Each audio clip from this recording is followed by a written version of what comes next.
On the subway, Dr. Henry is impressing a lady with his amazing powers of observation. When he's about to get a date, a second train appears on the rails and crashes into his, causing a horrific accident. All the passengers are severely wounded or dead, and Henry is impaled on a metal rod. He tries to reach for his fallen pocket watch, but at that moment he dies. His story started 200 years ago, when Henry worked as a doctor for a slave ship and already had the watch. A black man had a slight fever and Henry was sure he only needed to rest. However, the owners were afraid the man had cholera and wanted to throw him overboard. Henry tried to defend the slave, so the owners shot him and threw his body into the sea. Something happened at night that kept him alive, and now Henry is immortal. Whenever Henry dies, his body appears naked in the water, which is happening now after the train crash. Everyone in the park stares at him and the cops arrest him for exposure. After he's released, he goes to his house at an antique shop and adds the latest incident to his diary, on which he keeps track of every time he dies. Meanwhile, Detective Jo is called to investigate the crash and she finds Henry's watch. The cops search every car and find no survivors. The bodies are sent to the NYC medical examiner's office, where Henry works as a pathologist. He is working on opening the train driver when Jo arrives to ask for an update. With his observation skills, he can tell that Jo is a widow and has a drinking problem. Once he finishes the examination, he concludes that the driver was poisoned. At that moment the phone rings and Henry hears a mysterious man saying he saw him survive the train crash, but the guy hangs up before Henry can ask for his identity. Moments later, Jo checks the station's security cameras and sees Henry getting on the train. The next day Henry goes to work and finds an anonymous envelope containing a picture of him and his late wife Abigail in 1955. She always believed that Henry was chosen to be immortal for a greater purpose. The envelope also has a newspaper covering the subway disaster and a note, so Henry concludes that the mysterious caller caused the accident to prove he's immortal. Afterward, Henry takes a blood sample from the dead driver and takes it home. His adopted son Abe knows his secret and injects him with the poison blood. Henry dies and appears in the river as usual, but now he knows that the poison is aconite. When he tries to return home, he finds Jo and the cops waiting for him. They take him to the station for interrogation and Jo shows him the watch. Henry easily changes the subject and tells them about the aconite. He points out that he can't be the killer because he's telling them about the poison and that they don't have enough evidence to hold him, so he leaves. Later at the lab, Henry examines the body again until he finds the bruise left by the poison injection and a fingerprint. He takes this print to the police station and they discover it belongs to a man named Hans. Jo and Henry go to Hans' house and notice a dead rat on the ground. Seeing it as a clue, Henry searches the backyard and finds a greenhouse full of the aconite plant. Then they check the garage, where they discover a lab and the poison. At that moment Hans arrives and Jo tries to arrest him, but he throws a glass of poison at her and escapes in his car. The aconite is hurting Jo's hand and trying to get into her bloodstream, so Henry lights it on fire to neutralize it. Soon a police team arrives with more information. Hans' wife died in a subway crash caused by the same driver he poisoned for revenge. This confuses Henry because it means Hans isn't the mysterious caller. A quick search of the lab reveals that 2 gallons of poison are missing and there are traces of ethanol. Seeing some drawings of the Grand Central Station on Hans' notes, Henry concludes he's made the poison water-soluble to cause mass death in the station where his wife died. The team rushes to Grand Central and Henry theorizes that Hans will be on the roof to put the poison in the air conditioning. Unfortunately, Hans sees them first and shoots Jo down. Henry rushes to fight Hans only to get shot in the struggle. After Hans turns around, Henry tackles him and they both fall off the roof, dying when they land on a car. Sometime later, Jo wakes up in the hospital with Henry by her bedside. She remembers seeing him fall, but he convinces her that's impossible and says Hans self-deleted. At that moment he gets a call from the mysterious man, who says he has the same curse as Henry and is looking for a way to end things for both of them. On his way out, Henry remembers how he met Abigail while fighting in a war and how he rescued Abe as a baby from a concentration camp. One evening, a crying Vicky is in a cab while trying to call someone to no avail. She tells the driver to stop at the bridge and she gets out of the car to self-delete.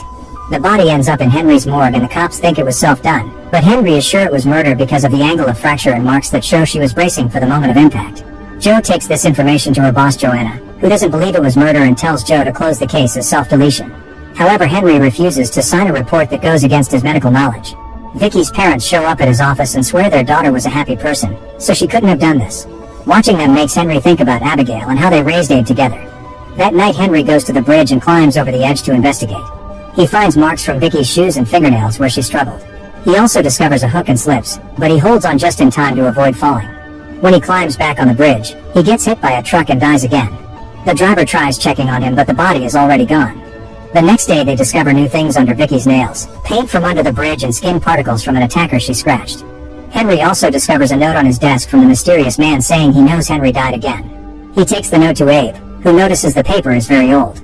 Thanks to the new evidence, Jo keeps investigating and finds out that Vicky had already checked in for a flight to Paris. She and Henry go to Vicky's college to talk to her Professor James, who gives them an alibi without them asking. Because of this and other little clues Henry notices, they conclude Vicky had an affair with him and consider him a suspect. Henry steals a pen to run a DNA test that matches the skin found under Vicky's nails. He and Joe go to see James' wife and she backs up his alibi. However, Henry calls her out for lying and points at different clues around the house that prove she knows about the affair. The wife cracks and confesses James lied. Later at the station, Henry notices that James has a skin condition and realizes Vicky scratched him while they were doing the naughty, so he isn't the murderer. The cops think it's a stretch and arrest James anyway. Meanwhile, Abe has done more research on the letter and discovered the crest on the paper is from a hotel. Henry realizes it comes from a hotel in Italy that doesn't exist anymore. He stayed in that place once when he tried to break up with Abigail because of his condition, but she didn't let him. Later, Henry examines Vicky's body again and finds flesh in her mouth, meaning she bit her attacker.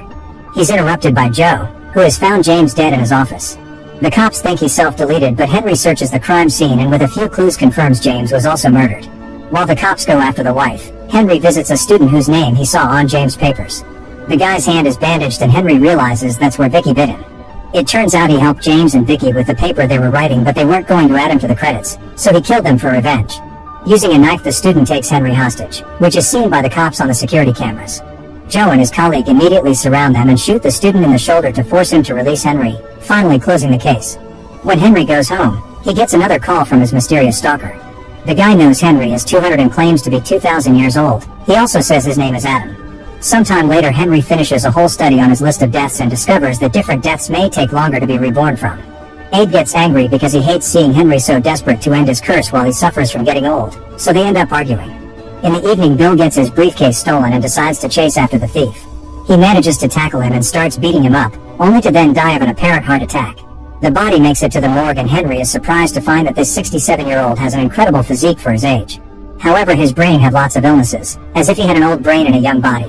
There's a strange liquid in his stomach and no other food or drinks, so he concludes that's what killed him. Joe and Henry talk to Bill's son, who says his dad changed dramatically after his wife died. He forgot his family and focused on physical fitness and partying. Bill was found in Chinatown, but he hated that area, and in his briefcase they found a business card for some kind of healing clinic plus a large sum of cash. The duo next visits Chinatown and follows a series of clues to track down the spot where Bill died. There they see a fancy lady who looks very out of place in this neighborhood. They follow her to a shady door that has the same symbol they saw on the business card. When they go inside, they discover an expensive clinic named Eterna run by Dr. Gardner, who explains Eterna is a supplement that helps people feel young again. However, he refuses to give them a sample without a warrant. Henry notices that Gardner has had plastic surgery to make his nose longer and to feminize his jaw, which are unusual choices and probably mean he's trying to hide his real face. Then he pretends to accidentally bump into a patient to secretly steal her Eterna. Joe asks Gardner for a business card to get his fingerprints. All this business reminds Henry of the 1900s when people sold fake cures for tuberculosis. After running a bunch of tests, Henry discovers that Eterna uses cheap compounds to cut corners.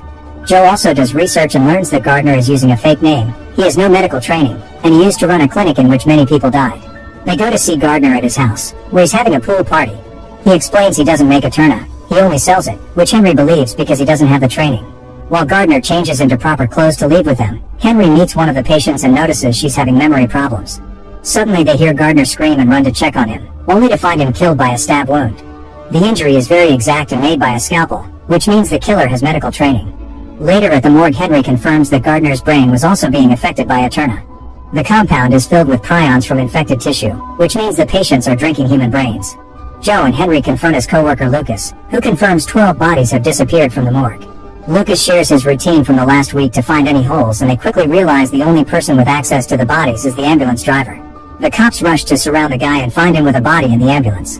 During interrogation, the driver swears he's making Eterna, but Henry doesn't believe him because he lacks the knowledge and training. When the police find the clinic's list of patients, Henry is shocked to see Abe on it. He rushes home to comfort him, and Abe explains he doesn't want to be young. He just worries how Henry will manage without him.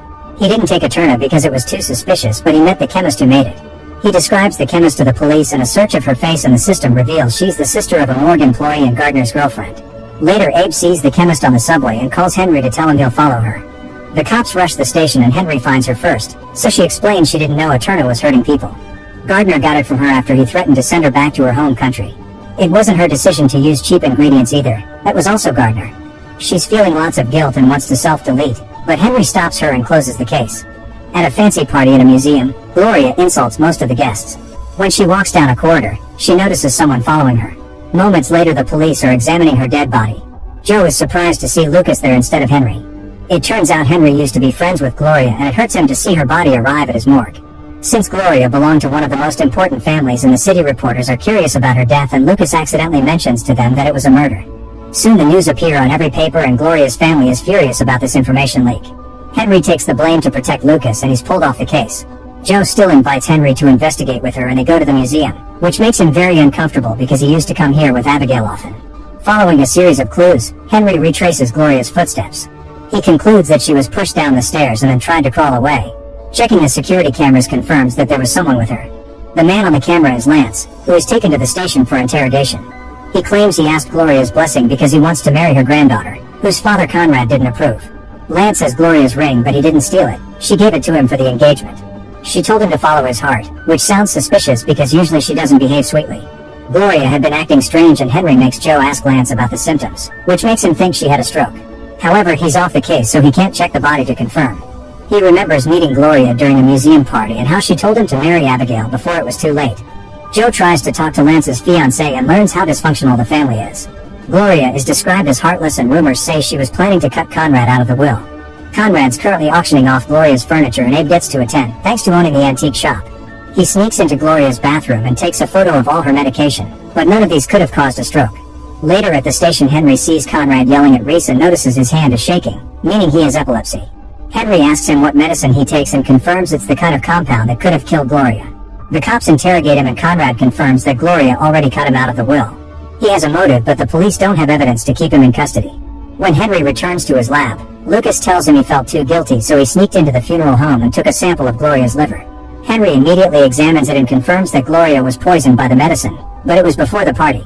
The only person Gloria was with during that time had been her nurse. At that moment, a cop brings a newspaper announcing that the nurse inherited Gloria's fortune. While the cops interrogate the nurse, Joe and Henry search Gloria's room.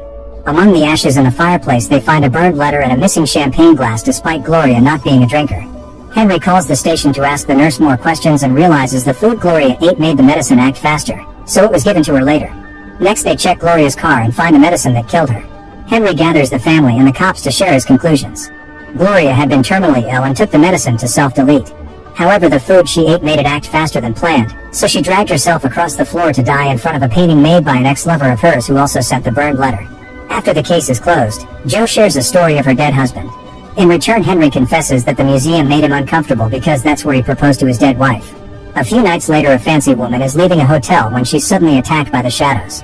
The next morning, Henry and Lucas are called to the station because the cops received a bleeding box. When Henry opens it, he finds a human heart inside. After studying the heart in his lab, Henry informs the police that it belonged to a woman and was removed while she was still alive. They go through the recent missing women in the system, and Henry discards them using his observation logic until he concludes the victim must have been a night worker. This reminds him of the time he investigated the crimes by Jack the Ripper, since he was the doctor in charge of studying the bodies back then. The group goes to the hotel where the lady often worked, and Henry finds a blind spot where a criminal could drag a body without being seen. Nearby, there's a meat factory, and Henry realizes the victim has the same name as one of the women killed by Jack the Ripper, which means they're dealing with a copycat. By searching the factory, the cops find the dead lady's body, and Henry is impressed by all the exact details that match Jack's old crimes.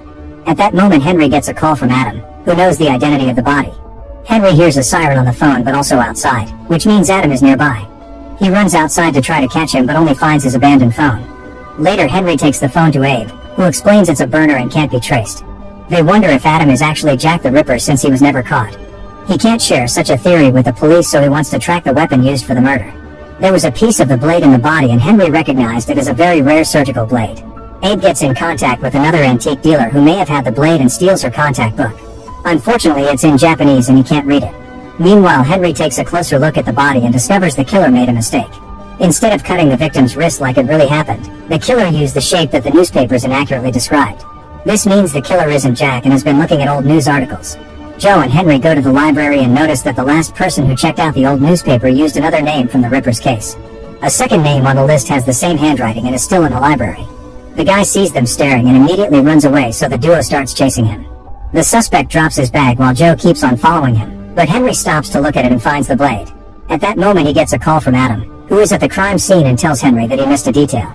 It seems the criminal is copying various famous killers and not just Jack. There's a black dahlia at the crime scene, and Henry also finds it in the suspect's notebook. Joe catches the guy and takes him to the station for interrogation. He explains he's an author of graphic novels about demons that inspire murderers, and it was all research. Some of his fans are very intense and have been stalking him, so this man ran from Joe because he thought she was another crazy fan. Judging by the comments fans leave on his webpage about murder fantasies, he thinks a fan is behind the murders and is using his comics as a guide. Henry and the cops check the comics and confirm the murder could have been copied from them. Soon another body is found at the park, and this murder is an exact copy of the famous Black Dahlia case. Inside the victim's mouth there's a piece of nylon, which means the next crime will match the Boston Strangler. There's a leaf near the body that doesn't come from any of the park plants. It only grows in Brooklyn, so the cops search the comic webpage for fans who live in that area. Following the message's IP, the police team bursts into a house and arrests a teenager named Devin. During interrogation, Devin keeps acting very creepy and smug because he thinks they don't have enough to charge him. The parents are yelling at Joanna, who reveals that some shoes in Devin's house match the footprints from the crime scene. Before the parents leave to get a lawyer, Henry tells them he has proof of purchase from an antique shop. Ignoring Joe's scolding about stolen evidence, Henry goes to see the antique dealer anyway and gives her back her book. He tells her about the police investigation, and in return the dealer tells him that Devin didn't buy the blade, his father did. When Henry leaves the store, Devin's dad ambushes him and stabs his lungs. Afterward the man enters the store and captures the antique dealer. He starts strangling her but is interrupted by Henry, who is ready to fight even in that condition. After lots of struggle, both men fall down the stairs and Henry is in shock, so the killer steps on his back. Then the man goes upstairs and is blocked by Joe, who shoots him when he tries to get his gun out. In the basement, Henry is found by Adam, who doesn't want their secret to be discovered yet.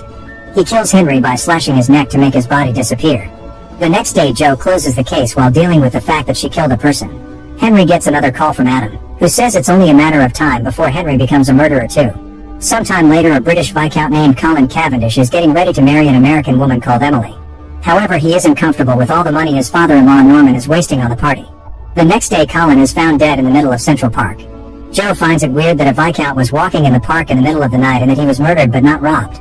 Henry thinks the wounds on the body don't make much sense and remembers there's no Viscount Cavendish, which a cop confirms after calling the British Embassy. It means this guy is an imposter.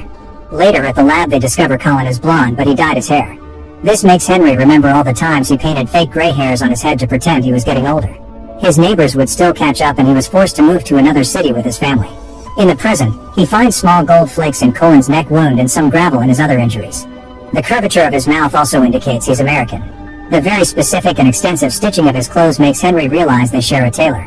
Joe and Henry go to see the tailor, who doesn't have any clues because Colin paid everything in cash. He tells them Colin got a wedding suit and the duo goes to the wedding registry next. While Joe talks to the employee Patricia, Henry notices a bike messenger with the same leg scars as Colin. The man tells him the scarring comes from riding a bike all day long and recognizes Colin from a picture. His real name was Dwight and he used to be a bike messenger too, but he disappeared a year ago. After some research, Joe tells Joanna what she's discovered. Dwight grew up in Oklahoma as an orphan and bounced around many foster homes because he came to New York and worked as a messenger but never made enough money to meet a woman like Emily, who is rich thanks to her father's company. When Emily comes to the police station, they have to tell her the truth about her fiancé's identity. At the lab, Lucas finds a torn-up check in Dwight's pocket. He puts together the pieces to discover it's for $1 million from Norman. Joe and Henry go to see Norman, who is walking with a slight limp that he blames on playing golf. They ask him some questions and Norman accidentally mentions Dwight was from Oklahoma, which the police haven't told anyone. Henry finds some fabric on the wall that belongs to Dwight's suit and concludes that he and Norman had a fight. In fact, Norman's golf club matches one of Dwight's injuries. Norman is taken to the station and his lawyer gives the cops a written statement. It says that Norman did hit Dwight with a golf club at home but didn't stab him later at the park. Apparently Dwight confessed all to Norman and planned to tell Emily too, hoping to run away with her if she'd still have him. Norman also has an alibi for the time of death. Later Henry takes another look at Dwight's body and discovers that the wound from the golf club had been treated. Henry realizes someone must have been helping all along since a rural boy from Oklahoma doesn't have the means to imitate a British lord. Looking at a catalog to find where he bought the expensive clothes, he sees a gold pen and theorizes that's the murder weapon. The cops investigate where Dwight bought everything and learn he was using Patricia's employee discount. The team searches Patricia's apartment and they find lots of how to etiquette books, a bloodstained cloth, and a photo of Dwight before his transformation. They theorize that Patricia killed Dwight because he fell in love with Emily for real instead of running away with Patricia and the scam money. Checking the security cameras reveals that Patricia was both training and dating Dwight. Patricia hasn't gone to work since the investigation started and now her face is on wanted signs all over the city. In the afternoon Henry goes with Abe to the cemetery and they see Emily at Dwight's funeral getting too close to her father's lawyer. Henry also sees Patricia sneaking around so he and Abe follow her while calling Joe. Patricia is eventually arrested and taken to the police station, where she swears she's innocent. She confirms Dwight broke up with her and the night of the murder he was going to tell Emily the truth. Hearing about Central Park, Patricia reveals Dwight was killed on the spot where he proposed to Emily. The group goes to the park and does a little reenactment that proves Emily didn't have the strength to kill Dwight, not to mention she has an alibi. Someone must have killed Dwight to keep Emily around, so the cops decide to arrest her to set a trap. In the evening, Norman's lawyer goes to the park to search for the golden pen he buried after the murder to confirm the cops don't have it. The detectives surround him and immediately arrest him. It turns out the lawyer is in love with Emily and killed Dwight to keep her from running away with him. While giving Emily an update on the case, Henry and Joe assure Emily that Dwight truly loved her and tore up the check because he didn't want the money. Afterward, Henry takes a cab home only to discover that the driver is his mysterious stalker Adam. Minutes ago, Adam killed the real taxi driver and stole the car to trick Henry. He starts driving like a maniac through the city while pointing out that Henry doesn't believe he's immortal. To prove it, he uses a gun to self-delete and his body disappears. The vehicle loses control and falls into the river. Henry pushes all the doors and windows but fails to open them, so he ends up drowning. When he comes back to life, some cops see him swimming naked and arrest him. At the station, Joanna demands an explanation, so Henry says he's a sleepwalker. Joanna tells him being eccentric is fine, but this can't go on because it'll challenge his credibility. The other officers tease him for the incident, but Joe shows concern, which Henry ignores. At the lab, Lucas shows Henry the latest body, who happens to be the taxi driver. There's only one wound indicating he was stabbed by a sword. Then Henry tells Abe what's happening and Abe scolds him for going after Adam alone. He wants Henry to ask Joe for help, but Henry remembers the time he trusted another one of his wives with his secret and she sent him to an asylum. Henry takes some swords from the antique shop to do some tests, but none of them match the wound. Soon the cops find the cab in the water and take it out to look for clues. The casing from Adam's shot is under the seat and a detective recognizes it as a bullet from an antique gun. Joe wants to get DNA from the scratches on the back seat, but Henry tells her the water must have washed it off. She also finds Henry's watch, so he pretends he just dropped it. That night, Henry and Abe go to the river to look for the gun. When they finally see it floating in the water, Henry gets ready to jump to retrieve it, but they're interrupted by the police. Henry is taken to the station again and he tells Joanna that he was looking for clues, so he's allowed to leave. Joe checks on him and tells him he may need therapy, but she also offers an ear if he ever needs it. This makes him remember his time at the asylum and all the horrible treatments the doctors put him through. Henry decides to try therapy anyway. After some chatting, the therapist Lewis decides Henry needs more people he trusts and can talk to in times of need, since obviously being a loner has taken a toll on him. Meanwhile, the cops find the gun where Henry saw it last night. It's a very old model and registered in Brooklyn under the name Richard Smythe. They go to the address on the gun license and find the apartment empty except for a dead body. This is Richard, the owner of the apartment, and his body has been opened up. Joe calls Henry, who checks the body and explains this guy was autopsied while still alive. The cuts were done by a very exact blade, like a hunting knife. Getting suspicious, Henry rushes back to his office and checks his tool bag. It turns out his own hunting knife is covered in blood. Then Henry shares this with Abe, who concludes they must either leave the city or trust Joe with the secret. Meanwhile, Joe arrives at the lab and Lucas tells her that Henry has been acting weird. He also reveals that Richard's body was autopsied in Henry's style. Joe goes to the antique store and finds Henry packing to leave the city. She also sees him holding the bloodstained blade. Abe tells him to confess the truth, but Henry keeps thinking about his torture in the asylum. Henry is taken to the police station and he tells Joanna and Joe a modified story, saying he has an insane stalker who thinks he's immortal. Since at the beginning it was only anonymous calls, he thought they were just pranks, but finding the body made him realize it was a real crazy man. Henry was planning to leave town because the thought that would make the stalker stop. Joe points out that Henry was with the therapist at the time of the murder and Joanna believes he's innocent. Afterward, Henry and Lucas do a thorough autopsy of the body and find a bite mark. Both victims were also recently vaccinated for hepatitis B. Joe checks the men's employment history and discovers they worked in the same psychiatric hospital. Henry and Joe visit the hospital and learn that both men left their jobs after a physical altercation with a patient. However, the hospital won't tell the cops which patient did it without a court order, but the files can be seen by a psychiatrist. Henry asks his therapist to help them and Lewis gets his hands on the patient's file. The guy's name is Clark and there are no birth records, but he's been repeatedly caught skinny dipping in the river.